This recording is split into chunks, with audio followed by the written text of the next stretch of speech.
హైదరాబాద్ రాయదుర్గంలోని టీ హబ్లో doctors excellence award 2025 కార్యక్రమం ఘనంగా జరిగింది. ఈ కార్యక్రమంలో గైనకాలజీ, పీడియాట్రిక్ డాక్టర్లకు ఎక్సలెన్స్ అవార్డ్స్ను ప్రదానం చేశారు. తెలంగాణ మహిళా commissioner Nerella Sharada, BJP MP Raghunandan Rao ముఖ్య అతిథులుగా పాల్గొన్నారు. తెలుగు రాష్ట్రాల నుంచి ప్రముఖ డాక్టర్లు ఈ కార్యక్రమంలో పాల్గొన్నారు. ప్రెగ్నెన్సీపై సలహాలు, సూచనలు ఇచ్చారు. గూగుల్లో చూసి ప్రికాషన్స్ తీసుకోదన్నారు డాక్టర్లు.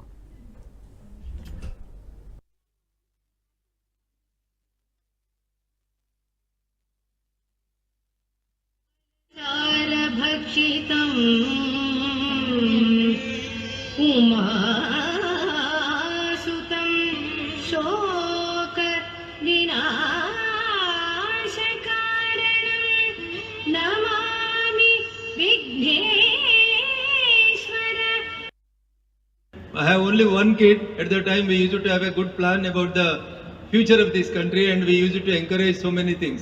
But now I want to discourage all such type of things. మేమిద్దరం మాకిద్దరన్నిటి దాంట్లోంచి బయటికి రండి.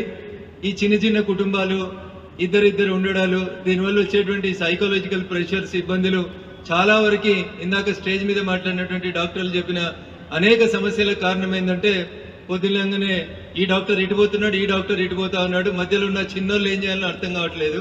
వాళ్ళని తీసుకుపోయి ఎవరి దగ్గరనో పడేస్తా ఉన్నారు, పని మనుషుల పేరిటనో లేకపోతే ఇంకేదో హౌసెస్ పేరిటనో. 3 years ఉన్నది నా మన్మరాలు, దాన్ని తీసుకుపోయి నా కూతురు అంటది ప్లే స్కూల్ అంటది. ఏం స్కూల్ బిడ్డ అంటే ప్లే స్కూల్ అంటది. ఛార్జ్ ఎంత చేస్తున్నారు తెలుసా? 3 లక్షలు ఛార్జ్ చేస్తున్నారు. నువ్వు ఎంత సంపాదిస్తావు బిడ్డ అంటే అది వేలలో సంపాదిస్తుంది, ఖర్చు లక్షలలో ఖర్చు పెట్టాల్సి వస్తుంది. అది ఎంత ఉంటుంది? 3 years కూడా ఉండదు kid. So my suggestion to all of the doctors is, మీ ప్రొఫెషన్ని మీరు ఎంజాయ్ చేయండి. At the same time give some time for your family. Money is not everything. డబ్బుల కోసం పరిగెత్తకండి.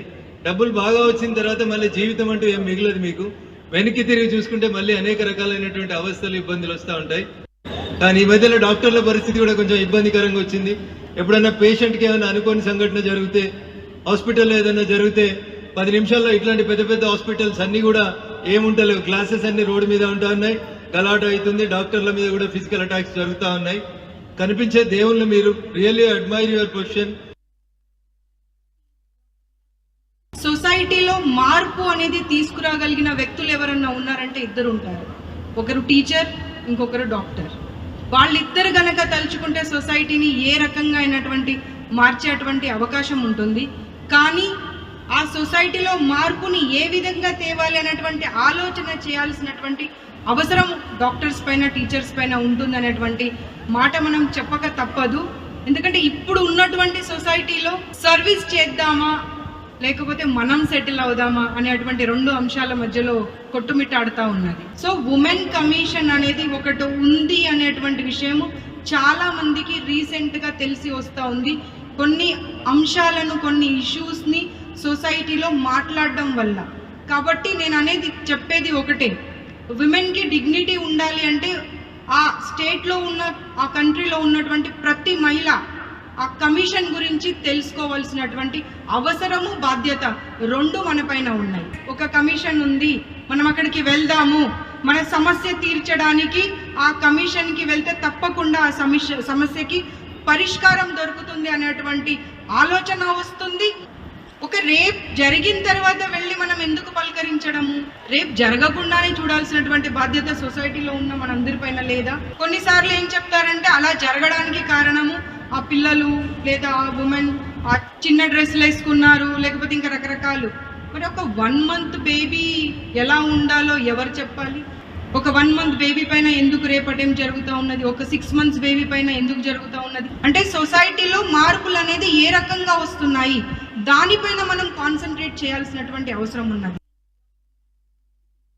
I, in my OPD, start telling all the mothers right from the beginning how things are going to be different and how they need to handle their emotions, and they cannot be directing their patients what to do with the baby. They have to trust their parents and they have to trust the pediatrician to do a good job. And you know, as I already said, it is not a math. So there will be variation in cultures, variation in beliefs. And every baby is different, and it's different in the morning, different in the evening. So we'll have to accept it slowly, allow it to be a smooth procedure, and things will start falling in place slowly. One has to have a lot of trust on the people who are taking care, that is the most important thing I feel. So counseling, a lot of understanding, and giving help through dietitian and physiotherapist and lactation expert would be of great help in dealing with postnatal depression. But yes, postnatal depression has definitely increased.